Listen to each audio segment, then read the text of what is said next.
जिन्होंने परमात्मा प्यार की अनुभूति द्वारा अपने जीवन गुलशन को महकाया है। तूफानों को तोहफा बना सदा उमंग में उड़ते रहे, जिस राह पर चले सतत मंजिल की ओर बढ़ते रहे। मुश्किलों में कभी हार ना मानी, विजय जिनका जन्म सिद्ध अधिकार रहा। ऐसी महान विभूतियों से आज हमें रूबरू होने का सौभाग्य प्राप्त हो रहा है, अनुभूति द्वारा। ओम शांति। मेरे शरीर का नाम रश्मि है और पिछले 45 साल से मैं ब्रह्मा कुमारी संस्था से जुड़ी हूँ। 31 साल से समर्पित रूप से सेवाएं दे रही हूँ और 5वीं कक्षा में थी तब से माताजी की उंगली पकड़कर मैं इस ब्रह्मा कुमारी संस्था में आने लगी और शुरू से ही माताजी के द्वारा भी जो संस्कार मिले आध्यात्मिक ज्ञान मार्ग पर चलने के, इस मार्ग पर चलकर जो मैंने पाया, धीरे धीरे जैसे बड़ी होती गई, पढ़ाई में एकाग्रता बढ़ती गई, हर कार्य के अंदर आत्मविश्वास बढ़ता गया, निर्भयता आने लगी। पहले अकेले रहना, किससे बात न करना, ये संस्कार ज़्यादा था, लेकिन सेवा के क्षेत्र में आने के बाद सबसे मिलना जुलना, बात करना, मिलनसार होकर चलना, एडजस्ट होकर चलना, जीवन के अंदर सहनशीलता भी आई, समाने की शक्ति, परिस्थितियों का सामना करने की शक्ति भी डेवलप हुई और शारीरिक कमजोरी भी जो थी, कुछ कैल्शियम की कमी थी, पैरों से चलने की ताकत नहीं थी, लेकिन आध्यात्मिक मार्ग पर चलते हुए जो ईश्वरीय सेवा करने की उमंग था, उस लगन ने, उस उमंग ने मुझे 1985 के वर्ष में बम्बई से दिल्ली तक पैदल यात्रा करने का भी हौसला बढ़ाया और उसमें मैं सफल हो पाई। ये केवल एक आध्यात्मिक ज्ञान और राजयोग के बल से ही संभव हो सका।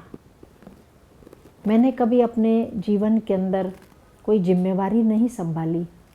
छोटेपन से परिवार के अंदर सबसे छोटी उम्र की होने के कारण नादान होकर चल रही थी, लेकिन जब इस सेवा के क्षेत्र में आई तो सेवा केंद्र संभालने की जिम्मेवारी भी मुझे मिली और इस सेवा के क्षेत्र में तरह तरह के लोगों से मिलना, चाहे पढ़े लिखे लोग भी हैं, बड़े बड़े प्रोग्राम अरेंज करना, कई प्रकार की सेवाएं, प्रवचन करना, आध्यात्मिक मेले का आयोजन करना, बड़ों की, हमारे जो सीनियर बहनें हैं उनके डायरेक्शन पर चलते हुए ये सारे कार्य के अंदर मुझे सफलता प्राप्त हुई और आंतरिक शक्ति का विकास होते हुए मैं अनुभव कर रही थी।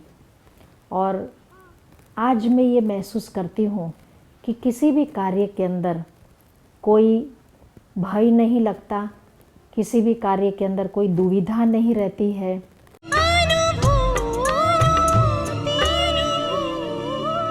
मैंने ये अनुभव किया कि लौकिक पढ़ाई जो मैं पढ़ती थी, उस स्कूल की पढ़ाई के अंदर एकाग्रता बढ़ने लगी, आत्मविश्वास बढ़ने लगा, याद शक्ति बढ़ने लगी और पढ़ाई के अलावा मैं जो भी कुछ सीखती थी, कुछ कलाओं का शौक़ था, उन कलाओं में जब वो क्लासेस में मैं जाती थी तो मैंने ये देखा कि बहुत फास्ट मैं उन सभी कलाओं को सीख लेती थी और उसमें मैं प्रवीण होती गई। आगे चलकर मैंने ये देखा कि इस आध्यात्मिक मार्ग में चलते हुए अनेक शक्तियाँ, आंतरिक शक्तियाँ भी डेवलप होती गई। जैसे कि मेरे अंदर पहले सहनशीलता नहीं थी या किसी परिस्थिति का सामना करने की शक्ति नहीं थी, पर इस मार्ग पर चलते हुए सेवा के क्षेत्र में कई बातें सामने आई, कई उतार चढ़ाव आए, अनेक प्रकार के स्वभाव और संस्कार वाले व्यक्ति भी हमें मिलते थे, लेकिन हर एक के साथ कैसे एडजस्ट होकर रहना है, कैसे अपने को मोल्ड करके रहना है, कैसे नम्र चित्त होकर रहना है, कैसे मिलनसार होकर चलना है, ये सारी समझ और शक्ति अंदर ही अंदर डेवलप होती गई।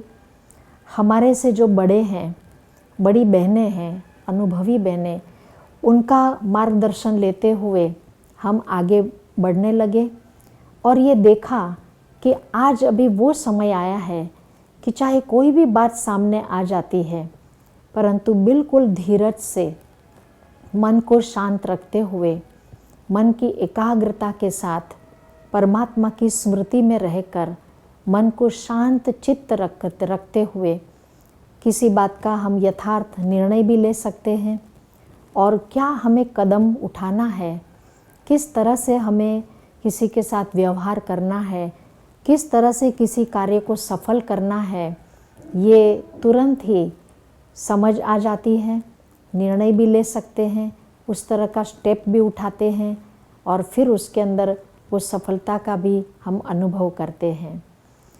मैंने ये भी पाया कि शारीरिक शक्ति न होते हुए भी, क्योंकि छोटी थी तब से मेरी हड्डियों में कमजोरी थी, कैल्शियम की कमी थी, और जब मैं ज्ञान में आई, परमात्मा के महावाक्य सुनती थी, मन में उमंग आता था कि मैं घर घर में, गांव गांव में जाकर सेवा करूं, लोगों को परमात्मा का संदेश दूं, परिचय दूं। तो एक बार ब्रह्मा कुमारी विद्यालय की ओर से दिल्ली तक जाने की अलग अलग स्थानों से पदयात्राओं का आयोजन हुआ, तो मेरे मन में भी उमंग आया कि मैं भी पदयात्रा करूं, परंतु पैरों में ताकत नहीं थी। पर मन के उमंग के कारण, परमात्मा की याद की शक्ति से, मेडिटेशन से, आध्यात्मिक ज्ञान से मेरे मन के अंदर वो शक्ति इमर्ज हुई। उमंग उत्साह के कारण, परमात्मा की सेवा की लगन के कारण ये एक शक्ति डेवलप हुई कि मैंने खुशी खुशी से अपना नाम दर्ज कराया और बॉम्बे से दिल्ली तक की यात्रा 1985 के वर्ष में, जब मेरी उम्र 25 थी, पैरों में ताकत नहीं थी, पर सिर्फ उमंग के कारण मैंने ये अनुभव किया कि 2.25 मास की पैदल यात्रा मैंने बहुत सहज रीति से की और बहुत सफलतापूर्वक पार की। इस प्रकार गीत लिखने की, गीत गाने की, भाषण करने की और भी कई प्रकार की शक्तियाँ डेवलप हुई और सिर्फ मैंने ये अनुभव किया है कि आध्यात्मिक ज्ञान और सहज राजयोग, जिसको मेडिटेशन कहा जाता है, उसके अभ्यास से ही मैंने ये सारी शक्तियाँ, ये कलाएं हासिल की और इसके लिए मैं सिर्फ परमात्मा को ही धन्यवाद देती हूँ, उनको ही शुक्रिया अदा करती हूँ कि उनका जब मुझे साथ मिला तो ही मैं इतनी सक्षम हो सकी।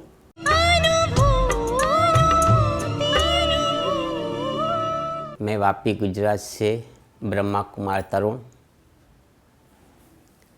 बचपन से ही भक्ति पूजा पाठ बहुत ही करता था। लौकिक माताजी के साथ मंदिरों में जाया करता था। 1963 में लौकिक माताजी ये ब्रह्मा कुमारी संस्था के परिचय में आई। रेगुलर इस ईश्वरीय ज्ञान एवं राजयोग का अभ्यास करने लगी, तो उसके साथ मैं भी बीच बीच में ब्रह्मा कुमारी संस्था के अंदर जाया करता था। मुझे बहुत ही अच्छा लगने लगा। वहाँ शांति का अनुभव हो रहा था। बहनों का प्यार मुझे बहुत खींचता था। ऐसे हफ्ते में 2 दिन जाता था और धीरे धीरे मेरी इस ईश्वरीय ज्ञान के अंदर रुचि बढ़ने लगी। घर में पहले मुझे सभी सहयोग नहीं देते थे, लेकिन धीरे धीरे मेरे स्वभाव संस्कार के अंदर इतना परिवर्तन आ गया तो घर वाले मेरे से बहुत ही खुश हो गए और मुझे सहयोग देने लगे। उन दिनों में प्रजापिता ब्रह्मा कुमारी ईश्वरीय विश्वविद्यालय के जो फाउंडर फादर है, जिनके माध्यम से परमात्मा ने ये ज्ञान देना शुरू किया, वो प्रजापिता ब्रह्मा जो कि बम्बई में आए थे, उनको भी देखने का मुझे सौभाग्य प्राप्त हुआ। धीरे धीरे मैं रेगुलर ये ईश्वरीय ज्ञान एवं राजयोग का अभ्यास करने लगा, मैं अपने लौकिक कार्य व्यवहार में बिजनेस करता था। 3 भाई में से मैं बड़ा भाई था, इसलिए मेरे ऊपर जिम्मेवारी थी। लेकिन जैसे जैसे मैं राजयोग का अभ्यास करने लगा, मैं अपना बिजनेस भी बहुत अच्छी तरह से करने लगा। घर वाले और मेरे से प्रभावित हो गए। धीरे धीरे मेरे अंदर बहुत सारी जो कलाएं छिपी हुई थी वो बाहर निकलने लगी जब से मैंने ब्रह्मा कुमारी ईश्वरीय विश्वविद्यालय में जाना शुरू किया। बचपन से मैं बहुत ही कम बोलता था, लेकिन धीरे धीरे जैसे इस विद्यालय के अंदर गया तो मुझे नए नए जो भी स्टूडेंट आते थे उनको इनका जो 7 दिन का जो कोर्स होता है वो कराने के लिए मुझे कहा गया था। लेकिन मैंने पहले शुरू से ही ये संकल्प किया था कि मुझे किसी भी बात के लिए ना नहीं कहना है, और मैंने हाँ कहा। और जैसे परमात्मा ने मुझे इतनी मदद दी कि जो मैं पहले बोल भी नहीं सकता था, और अभी मैं घंटों घंटों तक ये ईश्वरीय ज्ञान औरों को मैं दे सकता हूँ, राजयोग का अभ्यास कराने लगा। तो ये मेरे अंदर एक कला जो थी वो बाहर आ गई।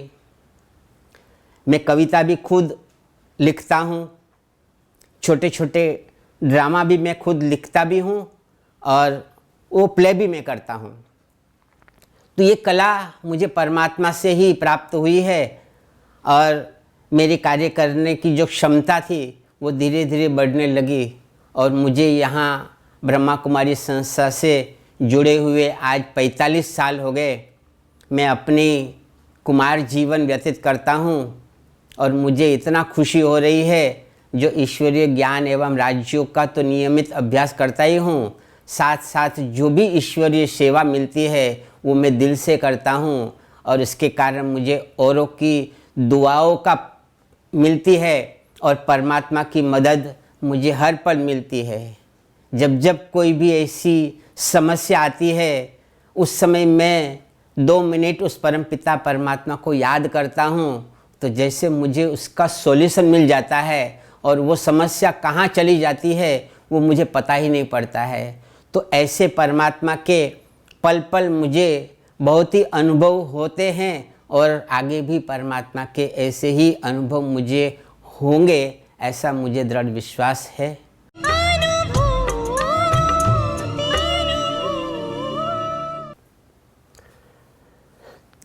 ओम शांति।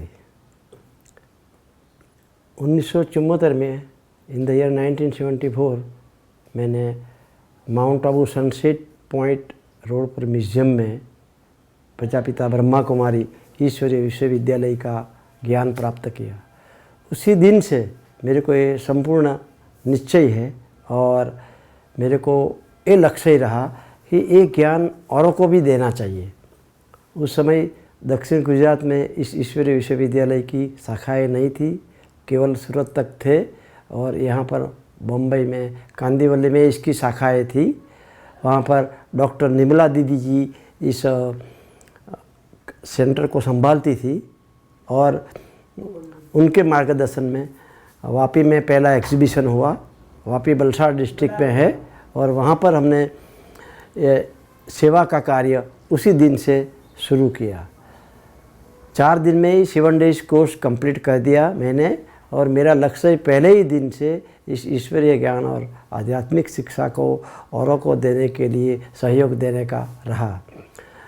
43 ईयर्स हो गए आज।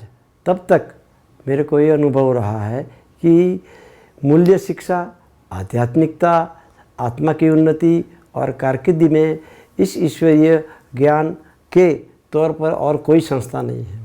मैं बैंक ऑफ बड़ौदा में स्पेशल असिस्टेंट में हूँ, और अभी रिटायर हुआ हूँ। बैंक ऑफ बड़ौदा की कॉलेज में मैं पढ़ा हूँ। एडमिनिस्ट्रेटिव ट्रेनिंग भी मेरे को मिली, और भी मैंने CIB की एग्ज़ाम पास की, और प्रोडक्टिविटी काउंसिल में भी मैंने प्रोग्रेस के कोर्स किए। लेकिन इन सभी कोर्सों की कंपैरिजन में यहाँ पर जो शिक्षा दी गई है, 1971 में मैंने बीकॉम पास किया, जीसीसी की भी एग्ज़ाम पास की, बैंक ऑफ बड़ौदा में कई प्रोजेक्ट पर काम किया, लेकिन यहाँ पर जो ट्रेनिंग और यहाँ पर जो लक्ष्य और यहाँ पर जो कारकिर्दी के लिए बातें बताई जा गई, वो मेरे को कहाँ भी सीखने को नहीं मिली। यहाँ तक कि वो प्रोजेक्ट में भी, बैंक ऑफ बड़ौदा के प्रोजेक्ट में या लौकिक में भी, मैंने यहाँ जो प्रजापिता ब्रह्मा के जीवन चरित्र से मैंने सीखा मूल्य और सरलचित और जो युक्तियुक्त कार्य कराने की बाबा की जो कार्य पद्धति थी, और मैंने प्रकाशमणि दादी, दीदी मनमोहिनी को, अनेक अपने बड़े भाइयों को इस ईश्वरीय विद्यालय में काम कराते और इस विश्वविद्यालय की प्रगति 74 से आज तक मैंने देखी। इससे मैंने बहुत कुछ सीखा और उस शिक्षा से मेरे को खुद को ऐसा लगा कि मैं कितना भी हूँ, लेकिन जो आत्मा में मूल्य होना चाहिए, इतना मूल्य मेरे में नहीं है जितना इस ईश्वरीय विद्यालय में लक्ष्य दिया गया है। इसीलिए मैंने post graduate diploma in value education भी पास की इस ईश्वरीय विद्यालय से, और अभी भी मेरा ये अभ्यास चालू है। और मेरा तो यही मानना है कि मौनम एवं पुरुष से परम भूषणम, और आत्मा की उन्नति की जो प्राप्ति है वो केवल यहाँ से ही मेरे को प्राप्ति होगी, और फरिश्ता बनने का जो लक्ष्य यहाँ पर इस ईश्वरीय विद्यालय में दिया गया है, और अनेक आत्माओं को, यहाँ तक कि प्रेतात्माओं की और प्रकृति की भी सेवा करने के लिए मेरे को यहाँ शिक्षा मिली है, वो मेरे को करना चाहिए। और इसके लिए मेरे को जितनी शक्ति चाहिए वो मेरे को यहाँ से ही मिलेगी। इस प्राप्ति के लिए मेरा अभी भी पुरुषार्थ चालू है, और जो सृष्टि में परिवर्तन होने वाला है और नया युग जो आने वाला है वो केवल इस ईश्वरीय विश्वविद्यालय के द्वारा ही आएगा, और जल्दी आएगा, और इसके लिए मैं कार्यरत हूँ। 74 से इस ईश्वरीय विद्यालय में बहनों ने मेरे को यहाँ पर प्रचार के कार्य के लिए, और विद्यालय में भी फाइनेंस, एडमिनिस्ट्रेशन जो भी इस एरिया में करना है उसके लिए मेरे को बहुत आगे रखा। मेरे को पहले ऐसा होता था कि मैं नहीं कर पाऊँगा, लेकिन उम्मीद रखी बहनों ने मेरे में, इसलिए मैं प्रयत्न करता रहा। तो यहाँ पर भाड़े के मकान में हम सेवा केंद्र चलाते थे, लेकिन 85 में बंगला बना करके उसमें कार्य शुरू करने के लिए जो लक्ष्य मैंने रखा, मेरे द्वारा रखा, तो मैं मानता हूँ कि वो मेरी क्षमता से ज़्यादा कार्य मेरे से करवाया गया। उस मकान बनाने के लिए मेरे पास जो क्षमता थी फाइनेंस की, उससे ज़्यादा कार्य हुआ। वो इस तरह से हुआ कि उसमें अनेक विघ्न आए, फाइनेंशियल प्रॉब्लम भी आए, लेकिन फिर भी जो मैंने पास किया वो मैं मानता हूँ कि उसमें एक परमात्मा की अलौकिक शक्ति ने मेरे को मदद की है। उदाहरण के तौर पर जब मेरे पास पैसा कम था और जिन्होंने मेरे को बोला था कि ज़रूरत पड़े तो ये पैसे आप लेना, और मकान बन रहा था और कम पड़ रहा था पैसा, और जिससे उधार लिया था वो भी मांग रहा था, तो मैं मूंझ गया था, लेकिन किसी से मांगना नहीं। तो अचानक रात को 12 बजे मेरे को नींद खुल गई, और मैंने हमारी बैंक ऑफ बड़ौदा की एम्प्लॉई कंडीशंस की बुक थी, किसी ने मेरे को दी थी, वो खोली, उसमें से वही पन्ना निकला कि जिसमें से आपका जो प्रोविडेंट फंड जमा हुआ है उसमें से 90% आप मकान बनाने के लिए विड्रॉ कर सकते हैं। और मैंने दूसरे ही दिन वो लाइन पर विड्रॉल के लिए फॉर्म रखे। बैंक ऑफ बड़ौदा इतनी बड़ी बैंक है कि वहाँ पीएफ विड्रॉल के लिए कोई भी स्कीम में आप जाएंगे 1 महीना तो कम से कम लगता है, लेकिन ऐसा चमत्कार हुआ कि विदिन 3 दिन में मेरे को ये लोन पास हो गई, ये विड्रॉल पास हो गया, और जो फाइनेंस का प्रॉब्लम था वो उस टाइम सॉल्व हो गया। ऐसे कहाँ भी मेरे को मांगने की ज़रूरत नहीं पड़ी। जब 1987 में प्रकाशमणि दादी यहाँ पहली बार आई, उनको रहने के लिए व्यवस्था करने के लिए मेरे को जिम्मेवारी दी गई। हमारे पास ऐसी कोई व्यवस्था नहीं थी। मैंने ऐसा सोचा कि दादी तो ऐसी आत्मा है कि वो अपनी व्यवस्था करके आती है, हमको इसलिए क्यों टेंशन लेना। और जब ऐसा ही मैंने सोचा, उसके थोड़े समय में यहाँ पर ही सेंटर के सामने एक बंगला था, वहाँ आपे ही आपो आप जो स्वामीनारायण के गुरु रहते थे, वो रूम, वो बंगला दादी के लिए सहज रीति से मिल गया। मेरे को लगता है कि ये भी एक अलौकिक चमत्कार था। ऐसे बाबा के कार्य में, ये ईश्वरीय सेवा में वो करण करावनहार है, हमारे से कराता रहता है। मैं बेसिकली अकाउंट से जुड़ा हुआ व्यक्ति हूँ, लेकिन जो मधुबन में या भारत में कई जगह पर मैं जा कर के 10 फुट डायमीटर वाला बड़ा हाइड्रोजन गैस से उड़ाने वाला बलून की सेवा जो मेरे द्वारा अभी हो रही है, वो भी एक चमत्कारिक सेवा है, और वो उनकी मदद से ही और औरों की मदद से ही हो रही है। ये मेरा अलौकिक चमत्कारिक अनुभव है।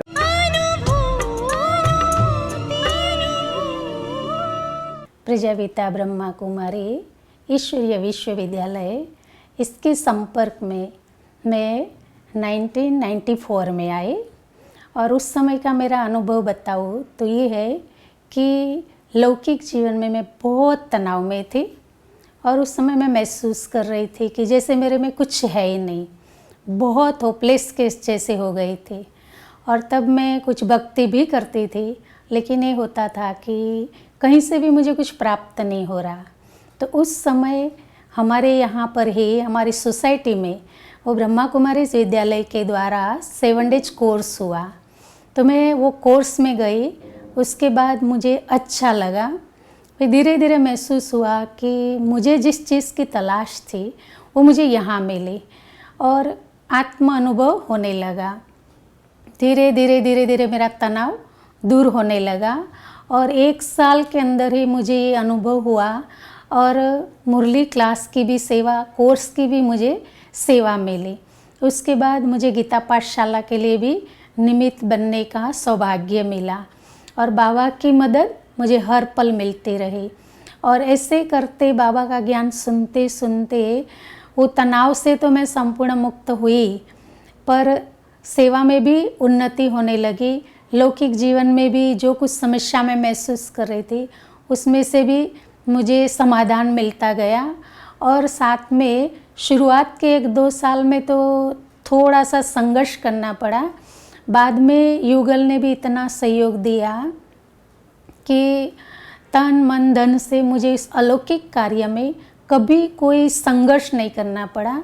वो मेरा जीवन पहले से निर्विघ्न रहा है, उसमें कोई बंधन नहीं आया, न खान पान में कोई बंधन, न तो अपनी पवित्रता को धारण करने में बंधन। तो ये एक मेरा सौभाग्य है कि शुरू से ही मुझे इस अलौकिक जीवन में बहुत अच्छा लौकिक रीति से भी सहयोग मिला और बाबा का भी पल पल सहयोग मिला है। और आगे भी बाबा का सहयोग मुझे सदा मिलता रहता है, ये भी मुझे दृढ़ विश्वास है, मिलता ही रहेगा। और बाबा अच्छी तरह से सेवा भी करा रहे हैं।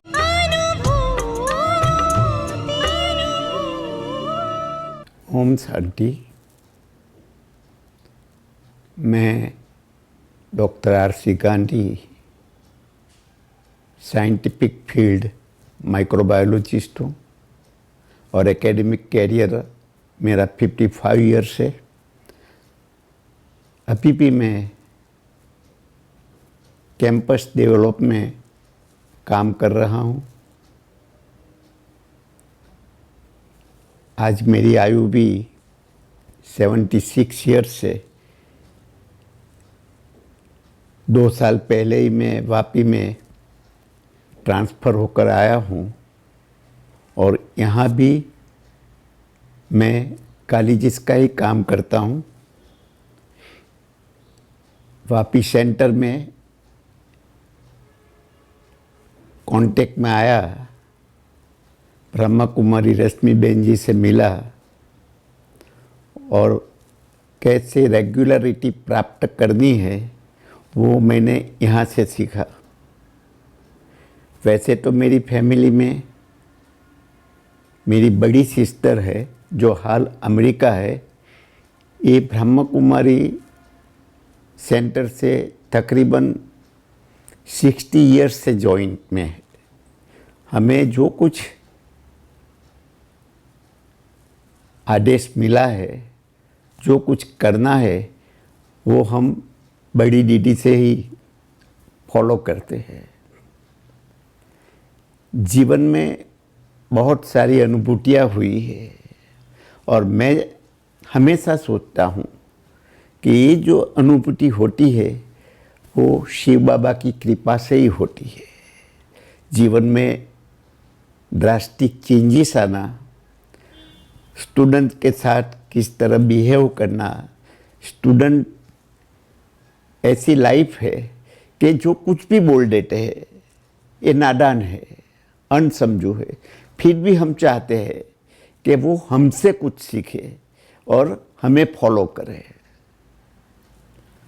बहुत कुछ अभी तक मैं किया है बच्चों के लिए और आज भी हम करते आए हैं। जो भी कुछ है हम स्टूडेंट्स को यही सिखाते हैं कि अगर आप अपने दृढ़ मनोबल से सफलता की ओर आगे बढ़े तो परमपिता परमेश्वर शिव बाबा हमारे साथ ही है।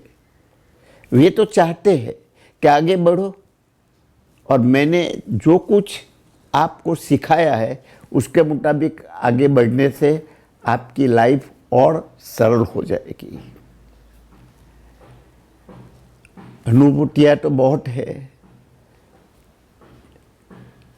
थोड़ी पैर में तकलीफ है इस एज पे, फिर भी बाबा कहते हैं कि कोई ऑपरेशन की ज़रूरत नहीं है।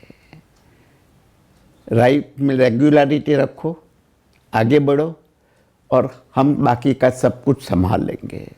ये मैं लास्ट 10 ईयर्स से देखता आया हूँ। कईयों ने मुझे कहा कि थोड़ी पैर में तकलीफ है तो ऑपरेशन करवाओ, कि मैंने कहा मुझे नहीं करवाना है। मुझे जो आदेश मिला है बाबा से, शिव बाबा से, मैं वही आगे बढ़ूंगा। मैं डे बाय डे देख रहा हूँ कि चाहे थोड़ी थोड़ी तकलीफ है, मुझे विश्वास है कि जीवन में एक ऐसा स्टेज आएगा कि ये तकलीफ भी दूर हो जाएगी, क्योंकि मुझे इतना दृढ़ निश्चय, इतना मैं सोच रहा हूँ कि जो कुछ दर्द है कहीं पे भी, वो दर्द कभी भी मिट नहीं सकता, ऐसा नहीं है। आज इतनी आयु में भी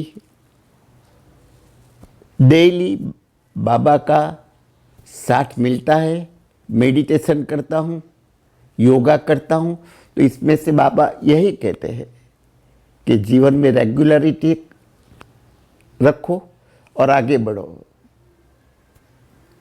पूर्व में जो कुछ हुआ है, अतीत में जो कुछ हुआ है, उसको भूल जाओ